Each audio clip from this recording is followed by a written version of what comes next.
Welcome to Ultra Uncovered. This is a Fireroad episode where we are going to talk a little bit about Cocodona 250. I am Corinne Shalvoy.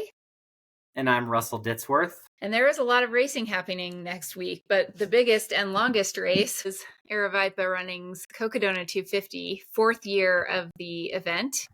And I was there in person doing a whole heck of a lot of commentary. And Russ, you were doing a whole heck of a lot of listening to the live stream, right? Yeah, I was tuning in quite a bit between different things. It started on a race that starts on a Monday is an interesting one, right? And I think it can really kind of capture the imagination of the general public for following along multiple days. I was trying to catch various pieces of the live stream. Definitely wanted to catch a little bit of the start and kind of see some of that energy, and then just as the event continued, I just found myself more and more drawn to like cluing in every few hours, checking the live stream or saving a little bit of the audio and just listening on a walk or doing something like that. So, or on a run. I was definitely, keeping YouTube in my pocket and listening on runs throughout the week. So I would say I got quite a bit of live stream listening in. And you're a father, you work full time, you're training. So to be able to do all of that and consume a lot of this, what percentage of the total live stream do you think that you listen to?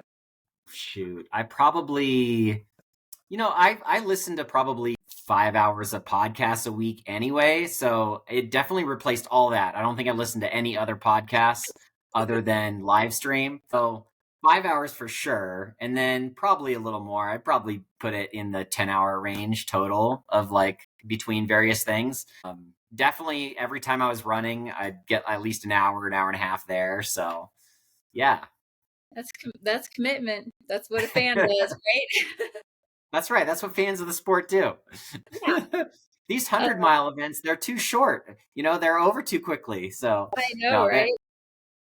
it's all great. But I really do think, gosh, that just the stories that you can tell and just following different people throughout and wanting to see like where they were at various stages. I had people that I knew, Liz Canty's part of the Castle Rock Run Club. And so I was definitely following her story. A friend of mine was a former teacher of mine that was towards the back of the pack, and I was constantly interested with how far ahead of the sweepers he was. It was great on the live stream tracker. You could see like where the race director was on the course. You could see where course managers were, and then you could see where sweepers were. So it was like they had like sweep 1, sweep 2, sweep 3, all these people, medical people out on course. And so I was tracking like, okay, good. He's still an hour ahead of the last sweeper or the next sweeper. So I know he's still doing all right. So it was fun. Did he finish?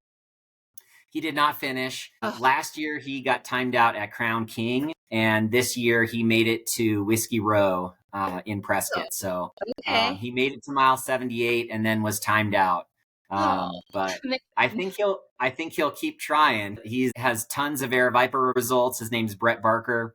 And he's out there. He's obviously not the fastest runner, but he's out there giving it his all and competing in these events. He's got Javelina 100 finishes and numerous Black Canyon 100K finishes and things like that. So he's no stranger to the Aravaipa events and definitely the climate and area. But these things are challenging, and a number of things can take people out, as we saw by the finisher rate this year.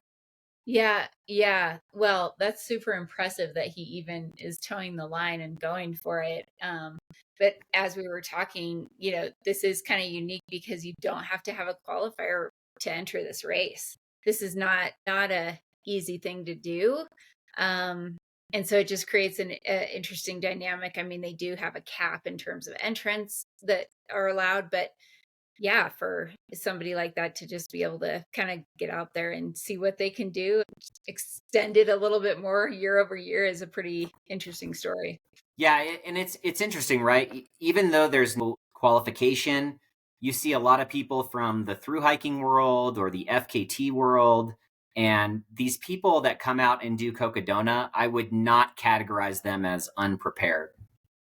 I think that there's other ultra events. Leadville really comes to mind as one of those events that takes pride in saying that they'll take any comer. They'll take anybody who wants to sign up for the lottery and try their best to go do an event like that. I think that type of event maybe attracts some people who maybe are less prepared. Cocodona, I do not think people are signing up for 250 miles unprepared for what is to come. Yes, there were 70 DNFs this year, but it's not like there were 70 DNFs at Crown King. These DNFs happen all throughout the course of the 5 days of the event, and for so many various reasons. Yeah, for sure. Do you want to get into a few different topics that we thought were just kind of interesting and talk through those from our different perspectives here? Yes, absolutely. I think that maybe one of the first things that I'm really curious on your take is, in 2024 this year, we have runners go under the previous course record. And I know that the course record was basically identified as last year's results. But Mike McKnight put up a very good time, and he was in the event this year. Didn't run as well as he did last year, but there were still 6 individuals that beat his time from last year. So, what do you think is contributing to that in terms of, what people are learning about this 200-mile distance or the fields that are participating in these events? Say that last part a little bit again. What people are learning about the 200-mile distance, or what? Or the types of runners that are participating in these events. Like, are we getting more competitive? Yeah, for sure. So, yeah, a couple things on that. I think you highlighted 2 things that were big factors. Whenever you have a front end of the race that is, 8 to 10 people deep that are all experienced and experienced with 200s or with through hiking or with running a lot of fast hundreds, and then being knowledgeable enough and experienced enough in the sport to kind of figure out how to expand that and adapt that to a super long race. I think those all contribute. Knowing the history of this race and splits from this race probably contributed to that, because somebody can create a split chart and say, this is what has been done. I'm just going to aim to go ahead of that. And therefore, I'm going to be able to maybe kind of hit these times, and I know that it's achievable. So I'm going to just, work to be better than that. And then I think that, a lot of the media, a lot of the, not only the live streaming, but the documentaries that have come out, Sally McRae's documentaries, a lot of other people writing race reports, everybody's learning from those. And this is a group of people that are all super smart, students of the sport, like to figure these things out. So they're going to go find that information, and then they're going to use it in their own race. And I think you see that in, Finn Melanson essentially did a handful of podcasts where they were very interesting, and they were a great way to learn about some of these runners, but they were also a great way for him to learn how to have a really good race. And kudos to him for, I don't think he would be ashamed to say that, like, I am doing my own research here for sure ahead of this race. Yeah. And that's an advantage, so I think you just have this combination of people that are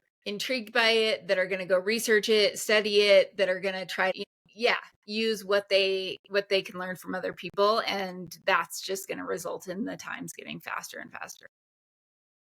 Okay, so you bring up Finn, and he has famously said that he was basically the first non-pro to finish. But my question to you is, Finn has kind of a through hike background. He's run quick, shorter ultras too. He's finishing high in these ultra distances that he is using in preparation for Cocodona. So he may say he's the first non-pro, but is Finn Melanson elite at the 200-mile distance? We're in a sport where the terminology and the labels on people of being elite or sponsored or professional, are very, I feel like they're just very muddled, and there are in every race that is run, even if it's a super competitive race, you have people that are unsponsored that do very well. And alternatively, you have professionals who might be running full time who don't have a good race. I mean, I think that it's, I think that Finn is very intelligent.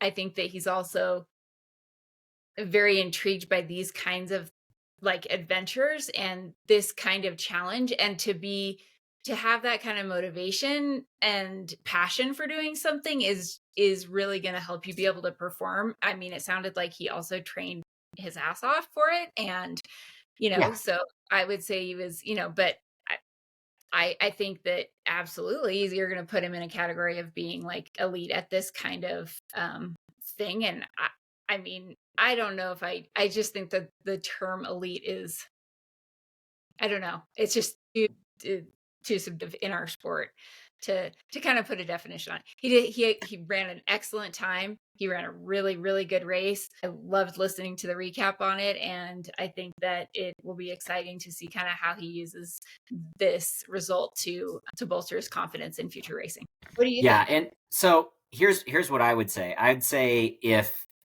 Finn is lining up on a 200-mile start line and you're looking to make a competitive result, you would be very silly to not consider him a competition for one of those top spots.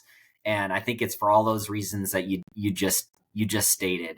They made a little bit of kind of the podcaster category or the media category, but on his own merits and ability levels, I think he stood up to the best of the best in that group and in that field, and performed really, really well. So I was impressed with it, and I don't think I would sleep on him in any other 200-mile field. Okay, so speaking of sleep is an interesting thing in these races, and I think we saw the gamut of people trying to do as little as possible, other people doing really well, having taken decently lost at multiple periods. And I think that that's something that is certainly going to evolve over time and may be very individualistic. So I guess, do you think, like, from your perspective, do you think that I was kind of thinking about, like, you're, as an athlete, like, you could have a superpower of doing really well on no sleep. And that could be like your superpower for running multi-day races. You have, you don't need it. Do you think there's a genetic component? Do you think it's all about kind of figuring out for yourself, or like, how do you see sleep playing into people's results? I think it's a practiced and a nat gift that people have to be able to function on less and less sleep. I've seen some posts from is it Eli Wiebe? He ran a lot with Andrew Glaze. Yeah. He mentioned that he had zero sleep. That he tried to sleep numerous times and would lay down and just hallucinate. So he just got up and kept going. So Wow. he had literally zero sleep. So there's people like that, and then there's people that all the way on the other end of the spectrum treat this thing like a supported, I'm just going to run this amount during the day. I'm going to sleep every single night a decent amount, and still can finish in 100 hours or 110 hours or something like that. So I think it's definitely, it runs the gamut. And I think that as people that are trying to finish this as fast as possible will find that they can hopefully practice and identify ways that they can function themselves on less and less sleep. I was just thinking it'd be fascinating. We need to find twins. I mean, maybe Sarah and Melissa Osterbrisky want to do this. We need to find twins and have them run the race the same year, and have one of them take very long, like 45-minute to hour long rests every X amount of hours, and then have the other one do something like, very short increments, like 15 minutes here and there, and see which one, who does better in terms of a, Yeah. Finishing time. It's like we almost need studies to, like, and then even then, I guess you probably wouldn't find a conclusion. But I mean, what I'm most curious about is what is more beneficial: the power nap, the dirt nap, the 2-minute nap. Rachel, enter I'm going to sleep for 90 minutes twice Yeah, during the and race. get like a full REM cycle, or try to like actually get like a decent amount of sleep, at a certain amount of time. I Yeah.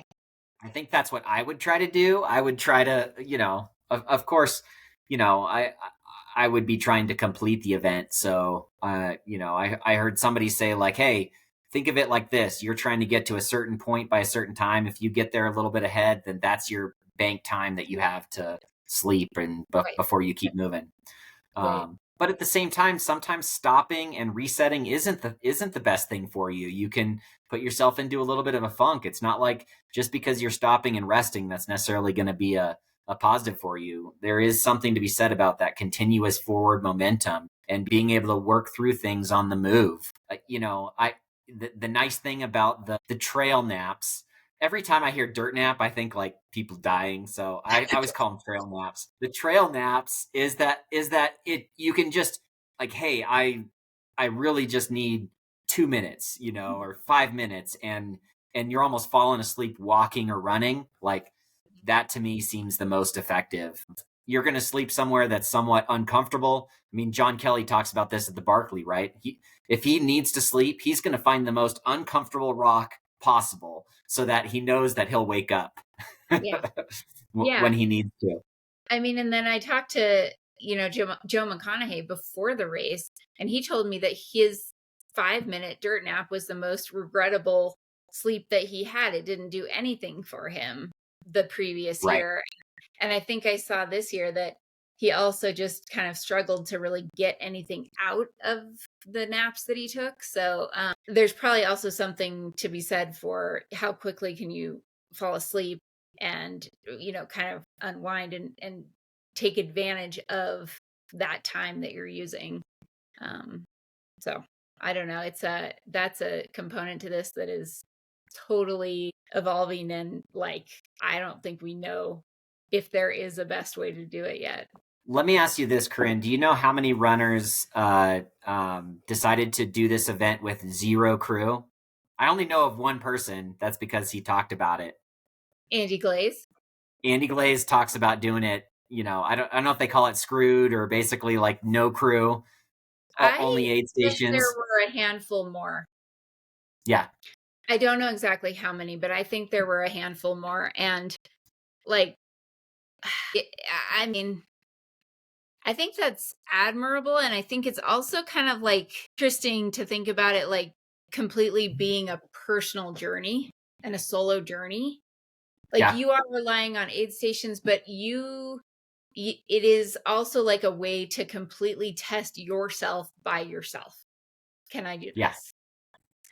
And I think there's something really cool in that, and something that like, I think people, I don't know, could have a very different experience and maybe get a lot out of the event by experiencing it that way. If anything, I mean, I have heard people that have done all four, the Triple Crown and Cocodona, say to me that Cocodona is by far the most well supported and most well organized of all of the 200s they have done. So I guess if you're going to pick one to do solo, maybe this is a good one to do. But I think that it's I'd be interested to know kind of why, why the people that are doing it solo are doing it. Is it because they don't want to burden family, friends, crew? Is it because they want to experience it completely by themselves and prove to themselves they can do it alone? I'd be curious to hear the reasoning behind it. Yeah, it sounds like a totally personal choice, and to me, it's almost like it's its own category. I view it as like you're completing the race in a different style. Like if you were to compare it to FKTs, you might think of like supported or unsupported, Yeah. and they define rules around that and that sort of thing. But I almost view it as a different category within the race. Like you're racing all the people that are also doing it this in the same style as you are. That That's sort of super thing. that's super interesting, and that kind of brings up a thought that I had of creating categories for this race. Like I think it would be really cool. People had talked about a team, or a relay, and I don't think that necessarily. But what if you had a solo, drop Solo back category. solo category, and then what if you had a co-ed category, man and woman that have to complete it together, right? Yes. And then Yes. you have a pro category, or you have a supported like crew, whatever you want to do category. I mean, maybe you even have a zero sleep category. I don't know, but you could do like, there are definitely a lot of differences among those. And I think it, like, either a team that all completes it together, like a PTL style, or a co-ed man-woman. I think that'd be really cool. The last category could be the bougie category, and that's where they sign up to pay for going to the hotels every night. They start in a certain spot every morning, and then their total time is just the elapsed time that they're running. That would be like, yeah, that would be a totally That's different category. Yeah, I don't think Aravaipa is going to do that. That's not in the ethos, I don't think. You could do it in a different time of year. Okay, Yes. here's the Yes. experience Cocodona. It's like soft rock, right? Yeah. It's Like, soft Cocodona. yeah. Did you see the meme that the Sedona Canyons 125 is called Diet Coke? Diet Coke. Yeah, exactly. And speaking of that, I mean, Eldon Crest 30 and Sedona Canyons 125, right? Yep. I mean, these events are getting a little bit of limelight kind of off of the Cocodona D. And 125-mile race should never be called a diet anything. Like, I'm sorry. I'm very against the just category, but Oh man, I know. I was like, I don't know if I'd ever do Sedona Canyons 125, because I'd feel like the JV, and it's a dang 125-mile race. Like, come on, it's not even, yeah. So yeah, that's, I mean, I don't know. I just think it's not the main event. And I don't know, if I was going to go to one of these, I think I'd probably do the 250, honestly. But let's talk about that. How long is it going to be before Cocodona 250 is a wait list and it's a lottery?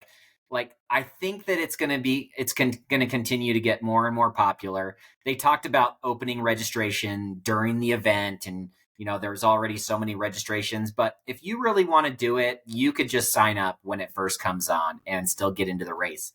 I don't think that's going to be the case in 4 years, 3 years. So maybe the way that these other events get some other people in it and some other popularity is just because you want to be a part of the Cocodona week. And instead of running the Cocodona 250, you're running one of the other events that's there. And you're there and you're spectating other things or seeing things along the way and that sort of thing. Yeah, and we saw that there was a gentleman who said he had to drop during the 250, and he came back to run Sedona Canyons 125 this year because he wanted to see the back half of the course. Oh, and nice. That makes sense. Like, that's a good reason. So yeah, I do think, I mean, they're beautiful courses. It's just, it'll be interesting to see how that evolves and the coverage evolves for those, and if they turn into like a CCC UTMB scenario where Sedona Canyon starts to become really competitive as well. I could totally see that. I mean, they do have the common finish line, which is really important. Flagstaff is still kind of maybe the center of this, but the race is also very, very spread out. So as long as the media piece and the live streaming continues to step to those next levels, I think that's going to be the way people follow it. Rather than in Chamonix, all the events and all the trails are right close. People are kind of just there next to things. The start and the finish is in a concentric area. But so guess how many people are registered for Cocodona right now? Yes. And we're recording on May 13th. 100. I didn't catch your answer. Nah. I didn't hear. Did you guess how many? I guessed 100. 131. 131. So half the field is already gone, is already taken up. And it's or more. 3 days after the race ended. Yeah. It maybe 2 years and it'll be sold out immediately, or they'll need to do some sort of a wait list or a lottery. It's gonna be fast. Yeah. Okay, so Corinne, you played a major role in helping give information to the world on the live stream and in the field. So I wanted to take a few minutes to ask you about some of your experience there. this was your, this is, you've done multiple live streams, but this is your first Cocodona, correct? Say it one more time. Multiple live streams, but this is your first Cocodona, Actually, correct? I was there last year, but I Oh, you was were there just last year too. Okay. I was only there for a couple days, and I was doing follow cam at the finish line. So I actually Okay. did film Sally McRae finishing, which was one of the most emotional Oh, things I've wow. ever witnessed. And then, but I was just doing follow cam, no commentary, and it was only for a couple days. Gotcha. Gotcha. Okay. So I know that you did most of live streaming in the mornings. How many hours total do you think you did live stream coverage across the 4 days?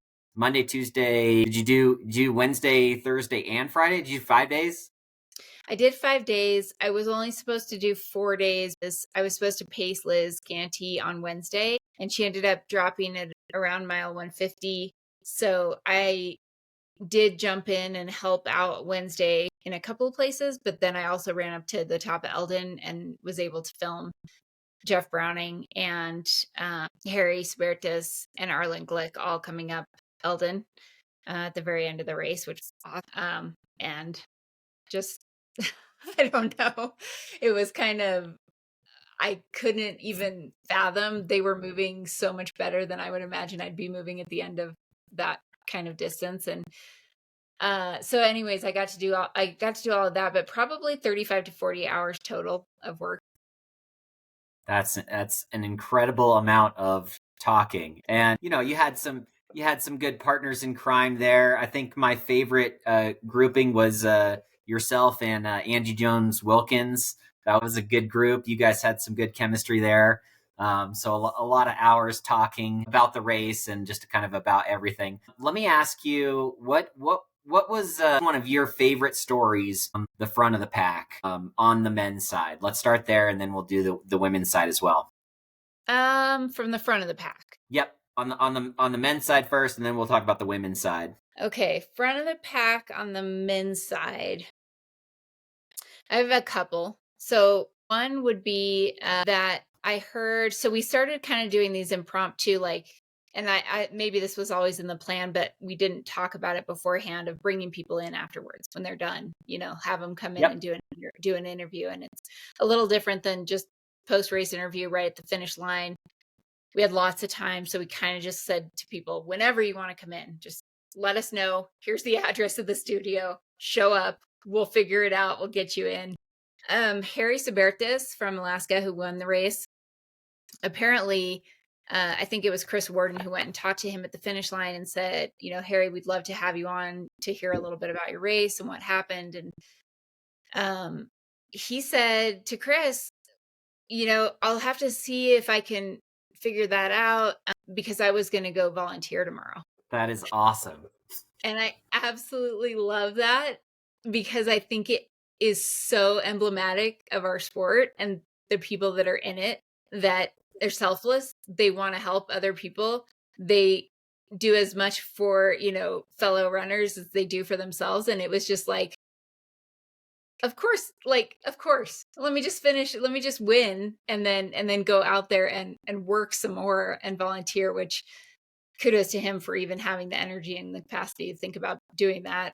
Probably why he won the race. But I thought it was just a really neat story. And then I think the other one was Arlen Glick. I saw him, at Eldon. And I talked to Arlen a couple days before, and he was so excited about the race. He said, Corinne, I've never trained as hard for any race as I have for this race. I've lived in Arizona for 5 weeks. I've done sections of the course multiple times. I've trained like I've never trained before. I want to do really well at this race. And, he was in third and at the top of Eldon, and there was no way he was going to, catch second. And he probably wasn't going to get caught either. He just had this really good attitude that I don't know how you have that good of an attitude, when you are so sleep deprived and exhausted. He stopped and ate like 6 servings of Pete's Meats at that aid station and was like, oh, this is good. Thoroughly enjoying himself. And I think he just, I admired that he wanted to win the race and he wasn't winning the race, and he still was taking in the positive, just kind of soaking it all in. And I just really admired that about him. Yeah, that's amazing. That really is amazing. I love that story about Harry. I did hear that on the live stream as well. And just speaks to his character. I believe that the woman that finished in last place last year completed the event again this year, but in a higher placing, with many hours to finish. And she, I think, in the same kind of ethos, she stuck around. She was really excited to like bring in the last finishers of this year. And so it was almost like this little full circle thing where it's like she was that person that was out on course the latest. And then this year, when she improved her position, she didn't just rest on those laurels. She was out there helping support the last people coming in and sharing that final finishers in the golden hour, um, part of the event. And so pretty amazing. And I think Cocodona does that to you. Like you get sucked in, like you're saying. Yeah. You even got invested just listening to the live stream. Can you imagine being there? Like Oh, I even know. Oh, I running, know. people, even when you're out there racing, you're sometimes tuning in, staying in touch, like I think that because it's that long, it's that much more time to kind of create those bonds, or to get, it almost is like it elevates the emotional experience that much more, because they say 100 is life in a day.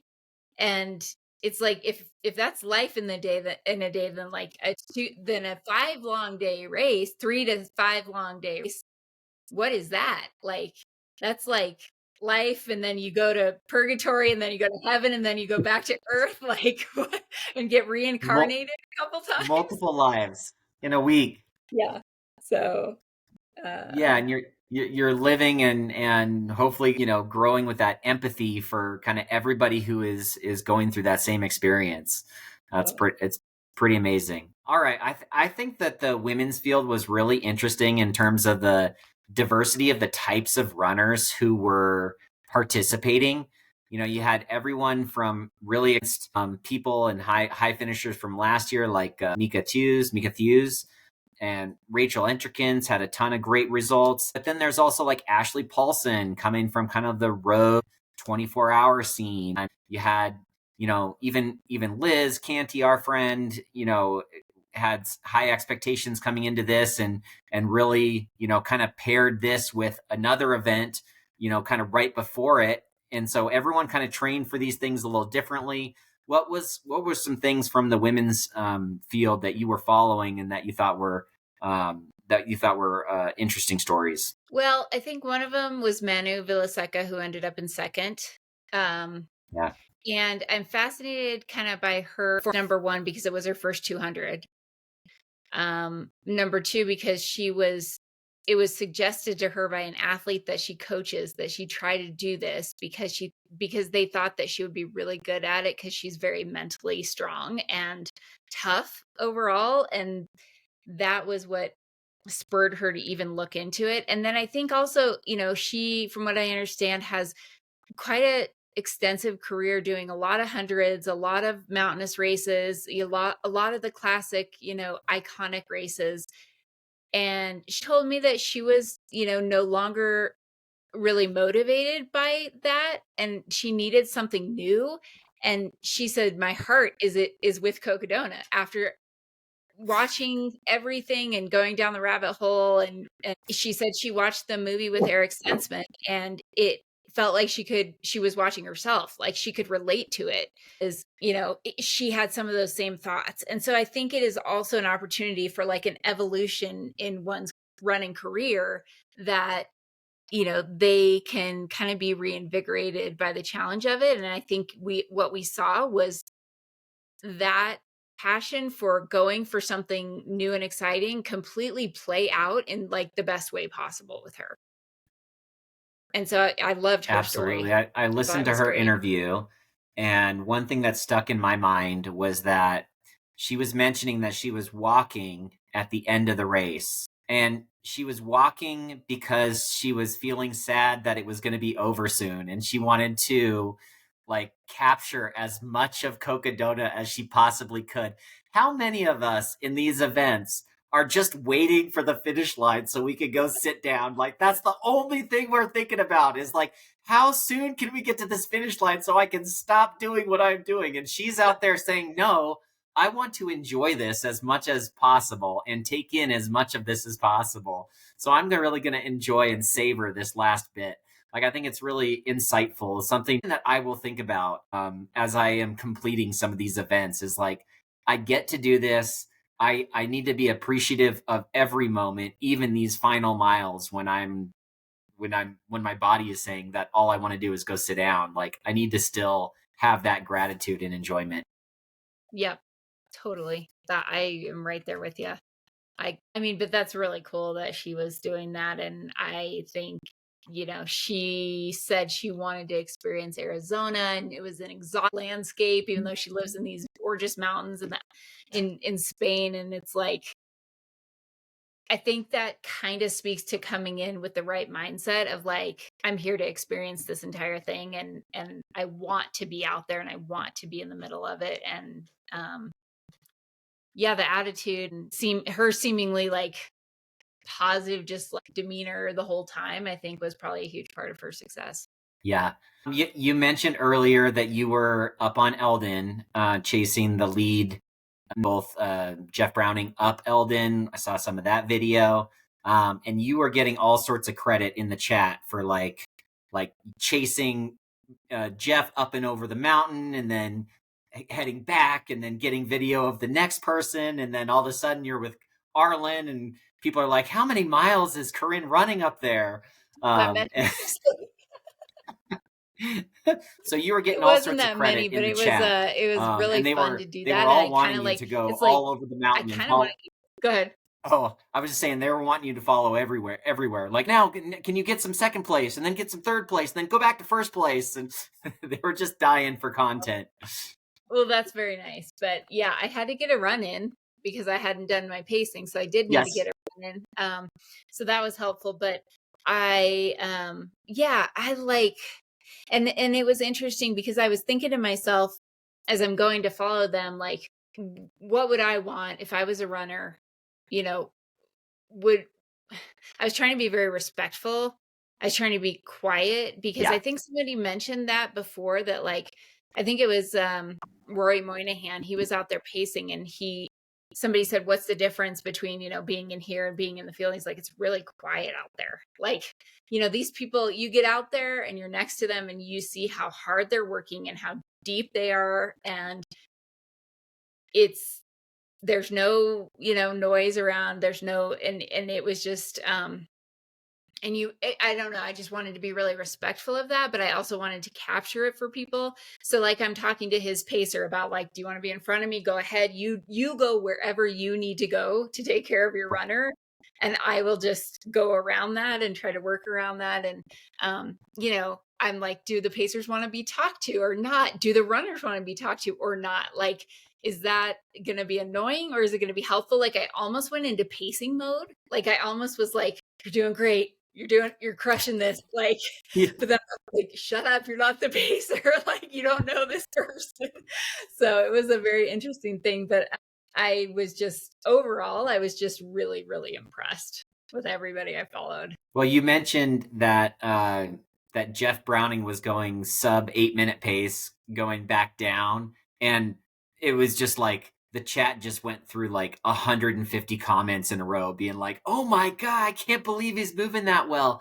And it brings me to my next question, because on the stream, everyone was saying like, okay, Jeff's got this much of a lead on Harold at this point. And like, he's only got this downhill left. Look how well he's moving on this downhill. There is absolutely no way. And I think Zach Marion was trying to maybe fabricate like, well, this could still be a race. I think he really wanted it to be close. But the thought process and the commentary made it seem like nobody thought that anyone would catch Jeff after they identified that he had a 16-minute lead at the top of the hill. So between his lead and Mika Thews had hours of a lead late into the race. Was there any point when you thought these leads are completely insurmountable? Like there is no way that anyone will catch them. And to have both of those folks ultimately be passed in so late into an event, I think it speaks to how much on your game you have to be all the way to the finish. Like you cannot let up, like because you can just bleed time so fast. Mm-hmm. Yeah, I don't think that Mika's lead. I mean, I didn't think there was any way anyone was going to catch her. No way. It was I mean, hours. she was a couple hours below the men's course record for much of the race. It was hours, and she was under And the women's course so, record. that was a unique scenario. And I, you know, I don't know all the details of exactly what transpired. I mean, I listened to her post race interview and, the way she described it and everything. And I think it's something that is kind of one of those scenarios where like it has to happen first and then for the race to figure out how to handle it in the future. But I didn't think she was going to be caught at all. I mean, I thought she was going to be in the top 5 of the men's race. We're going to see just it's this trend. It's the Courtney and then Katie Scheid and then Mika Thews. Like all these women are just going to be like, forget the women's race. I'm going for top 10 in the entire race or podium in the entire race, which I love that. And I think this is the kind of race that could happen. But, and Jeff, I do think that it sounded like it really came down to his breathing issues coming up and him basically having to completely stop and walk. Like if he had been able to keep running, I think he might have held on to it. I thought he looked like he had legs at the top of Eldon. I mean, hence the 751. And I don't know if it was necessarily his legs. It was something else. It was his breathing or the oxygen intake. And I could hear that a little bit when he was climbing up Eldon too. He didn't say much of anything, and he sounded a little wheezy. And so I think those breathing and lung issues definitely were an issue. Harry was moving down because I followed him partway down. He kept his poles out. He was running more of a shuffle, but it was quick. Was it? Here's what I observed is that Harry's pacer was pulling him to push. Like he was like, "Are you ready? Let's go." And he was getting in front of him and he was actively trying to make him run fast. Whereas I felt Jeff's was maybe a little bit more like, I'm not going to say anything because this guy knows what to do and he knows exactly what he should do. And like almost a little bit like, that's not my place. And I don't know. This is Jeff Browning. I can't tell Jeff Browning to go faster. But it was interesting to see Harry's kind of pacer with that sense of urgency. And of course, I'm sure he was trying to get him to catch him, but like, that was one difference between the two. So it's just wild to have somebody pass another person for the win in the last 3 to 4 miles of this race. It's just nuts. Yeah. And at that point, if the pass occurs, it's like all you can do is tip your hat, right? I mean, you've given it everything. If you're Jeff Browning, you've led the race for 160 miles, and then to have that, kind of happen at the end there, it's like it's tough, but like you got to roll with the punches, and Jeff, listening to Jeff, he's great. He's you can tell he's competitive and he wants it, but he's also very honorable and respectful, and gave Harry kind of his due in terms of credit for executing a race and executing it all the way to the finish line. Totally. Okay. What was the hardest part of commentating? I think the hardest part of commentating is keeping your kind of soak level high for multiple hours. I think it's it's just like it's just keeping that energy up and keeping things fresh and trying to think about, new storylines and kind of not getting drawn into like, let's just make this a chat and it's being recorded, but thinking about like, there's people that, all these people are tuning in here to get the information, to watch, you know, it's like, I don't know, just being on for that Yeah. long of a period of Oh time, yeah. I think is the hardest part. Yeah, you think about like somebody that's commentating a 1,500-meter race and it's over in 3 minutes, or even a marathon, and it starts to sound like that's pretty short. That's, it's like 2 hours of commentary. This is hours on hours. And, one of the things that I really respected was I could tell that you came in prepared with a lot of different things to talk about. AJW gave you a hard time about your printouts and kind of the different things that you had going. Obviously, going into some of that provided a lot of kind of background into the runners, really helps like the listener feel invested in the different stories of the different people. And I mean, obviously, like you're going to run down the top tens every so often and kind of keep people up to speed that way. And those are things that are going to kind of be continuous. But, I just really appreciated some of the research that you had done and some of the discussions that you had that were like bringing great insight into the stories of these people that you're out there watching. You're watching their little dot move along, or you're watching them if you've got footage, any of those sorts of things. So that was great. Yeah, well, thank you. I wish I'd been able to do more, kind of cramming it a little bit at the end, but I think that is where it can evolve. And if we have enough time to really like interview everybody that's going to be in the race. I mean, shout out and kudos to Aravaipa because they do a questionnaire, and we were given that information if people provided it. And so we could pull that up to reference, if we were following a certain bib and say a little bit about those runners. But I was particularly interested to know how some of those front runners were feeling going in, and what their goals were if they were willing to share with me. I was curious to Yeah. know what their plans were on certain aspects, and also asked a few of them like, do you want me to share anything with the live stream? And a couple of them did take me up on that. Kelly Vincent said,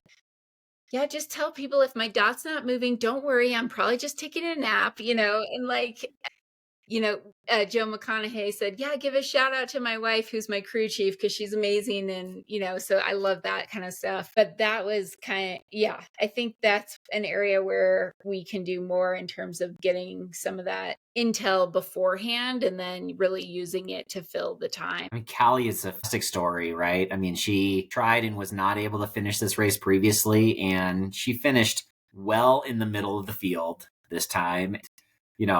When you would catch video of her, sometimes it looked like she was struggling, but she was always moving forward. Yeah. So that was a great story. People were asking about her progress in the chat a lot. People were talking about Kevin Goldberg a lot, like a perennial finisher, right? Is he a 4-time finisher now Yeah, 3 of or the 4. event? And he'd be jumping in the chat himself, That's pretty crazy. He does catching that. things. So Yeah. yeah, It was really good in that regard because it had the front end celebrity pro field to follow. And then it yes, had all these different people that everybody knows, and they're characters that are in our sport that people recognize or that they follow or that they just know about, and they're all scattered out throughout the rest of the race. So there's always somebody to be paying attention to and kind of like getting invested in throughout the whole thing. yes, yeah, for sure. What was it? The 17-year-old Brody and his whole family that was out there. That was Another amazing story. that was another storyline that was just wild, and I actually have a lot of thoughts on that. We might resurrect Rest Day Pod. Well, it's now going to be You're Here First Free Trail Fam Pod. Tomorrow we're going to record, and I want to talk a little bit about the dynamics of like, this is a race that you can do. You could do it with your kids, or you could do it with your mom or dad, and like how seeing this, the younger generation seeing people doing this kind of stuff is influencing them. Like, it's very interesting. There's a lot to dive into there. So their whole family somebody needs to literally make a movie about their family. to have 7-year-old legs in an ultra marathon. I mean, the kid did not look like he had the ultra shuffle ever. Like, even going into the finish line, you're like, this kid looks like he's fresh as a daisy. But then to be able to have the mental fortitude to Oh, be, yeah. Like the maturity that's needed to do something like this is like, to me, I don't know that there's a lot of 17-year-olds that could really have that, it's in the middle of the night, like you're doing, what I just think that I think the maturity that Brody and Chad, the 17 and 18-year-old exhibited was really fascinating. Yeah, it's amazing. It's amazing. All right. Well, anything you want to wrap up with as we close out this Fireroad? I think, just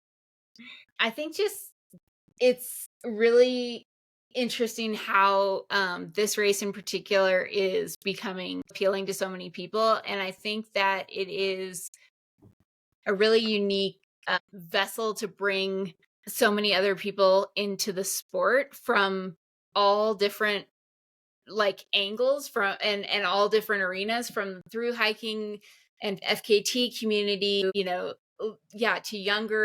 like the younger generation, and to, so many people that just kind of like to, like to hike, like to be outside for a really long period of Yeah. time. Like it's really interesting. And I think that, I think it is definitely like, you get there and you see it in person, and it's like, it's got this energy that like you want to be part of. It's really, I don't know, it's really special. So I just think it's really cool to see it grow. And I mean, 131 people are already like in for next year, and that's just bonkers. It's bonkers. And it's, what I heard Finn talk a little bit about this is that, it's in the hands of some of the most innovative teams in our sport. And this is not okay, we got the Cocodona 250, let's rinse and repeat every year and just do the same thing. It's like they're going to continue to improve. They're going to continue to innovate. And that the experience will continue to improve, and it'll maintain that, that perspective of a race that means something and is special to so many people. So that's just what strikes me about it, is that I don't think anyone is leaving that race feeling disappointed about, kind of investing their time and energy into the event. Yeah, I mean, I just saw that one of the women that was up front, I think it's Megan McCarty, who dropped out, I think, for the second or third time. She's already signed up for next year. And that is so cool. Like, geez, Well, people just, they want to conquer it. They want to, like, it's obviously got to have a serious draw for you to be like that fresh off of a DNF and be like, that's it, I'm in next year, just forget it, like, we're going again. It's good. And your friend who keeps coming back, so I at the end of the day, it's like 5 days of being inspired by people, 24 hours or 30 hours of being inspired by people. And I think that that's probably what a lot of the draw is. It's amazing. All right. Well, thank you very much for listening, and we'll see you next time on Ultra Uncovered. Yeah, let us know your thoughts on Cocodona, and we will be back with another race podcast pretty soon here. But yeah, let us know what you think. Bye.